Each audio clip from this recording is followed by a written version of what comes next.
My fear with Russell Wilson is we still haven't seen that real dud of a game.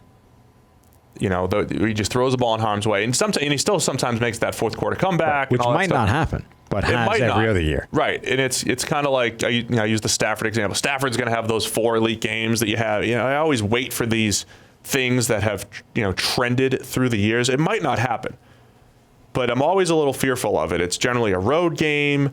You know, you just don't know what you're going to get from Russell. Outside of the Rams getting destroyed by the Ravens on Monday Night Football, the defense has played excellent the last 7-8 weeks. How's our financial plan coming? Super! Chris, any advice? With Western and Southern, preparing for your financial future can be easier than you think. Favorite receiver? Huh? To get started, visit westernsouthern.com. Seattle Seahawks at the Los Angeles Rams. It's a Sunday Night Football matchup. The boss will be there. Which Rams team are we going to get here, Sam? That's the question. They've, in recent weeks, been kind of either way. Yeah. They got annihilated by the Ravens, absolutely curb stomped. But they also completely throttled the Cardinals. Now, we've just been talking about the Cardinals as not being particularly good, so that's part of that conundrum. But it is a kind of interesting dynamic because this defense is capable of playing really well.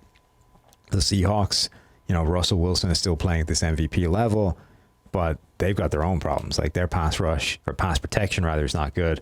Seattle versus Los Angeles is typically where Aaron Donald has monster games because, the Seahawks just don't have good offensive linemen.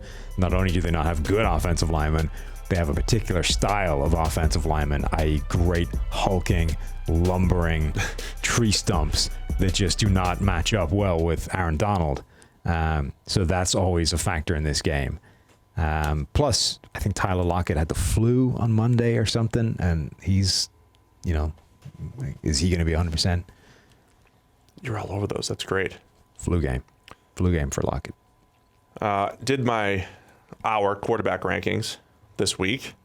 Jared Goff lands at 19 so far in the grades. He's in that Jameis-y type of level of volatility right now. 10th highest percentage of turnover-worthy plays, but he's also number 10 in big-time throws. So Goff, we've seen him, both ends of the spectrum. Last week made a number of nice throws, had that perfect end zone throw, sideline, right along the sideline. Robert Woods was uncoverable. There was a crispness to that offense last week that we hadn't seen, I don't think, since last year. So Jameis Winston is cesium, like the most volatile quarterback in the NFL. Goff is more like a sodium, more like low-level volatility. All right, until you draw it out all out for me, I won't. We need to get somebody on, creating the quarterback periodic table. We have some very astute listeners here that have created some creative things through the years. Yeah, I mean, if anyone wants to get to it before I do, go for it. How about this? Free subscription?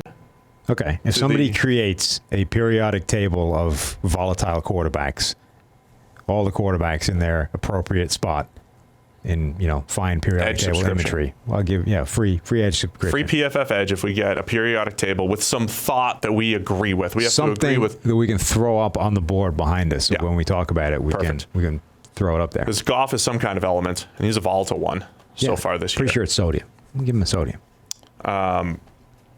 Russell Wilson. Let's talk about MVP for a second. Everybody loves MVP talks, except for you. Yeah.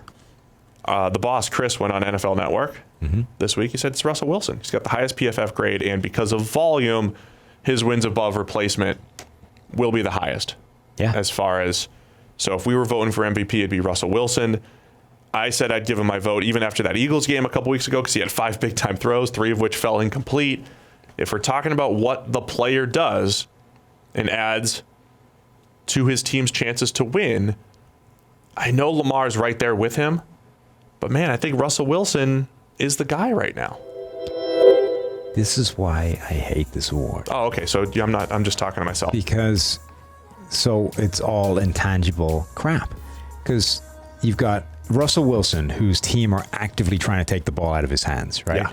And on the other hand, you've got Lamar Jackson, who is the sole reason that offense exists in its current form. Yeah, I would say there is some I would admit that. How do you quantify that? I think there's some unquantifiable stuff Right. that Lamar's bringing to the table. You cannot quantify that, at which point the entire award becomes people just going, well, I would vote for this because I think it's really valuable. Well, they look and I at would vote stats. for that because I think that's really valuable. They generally look at stats. Ridiculous.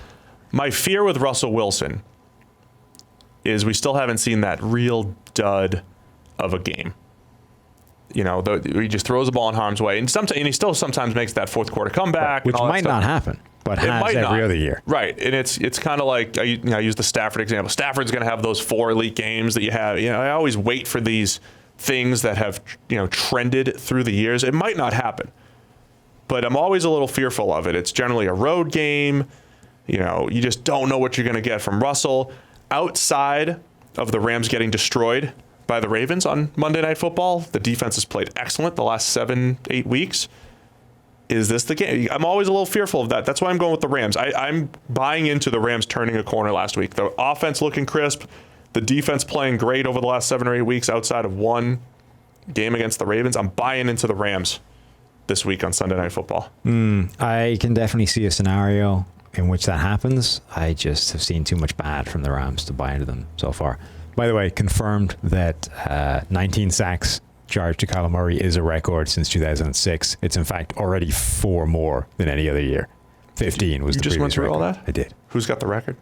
Was that Dak last year? Dak last year. Tyrod in 2017 had 15. I think somebody else had 15 somewhere down the line there as well.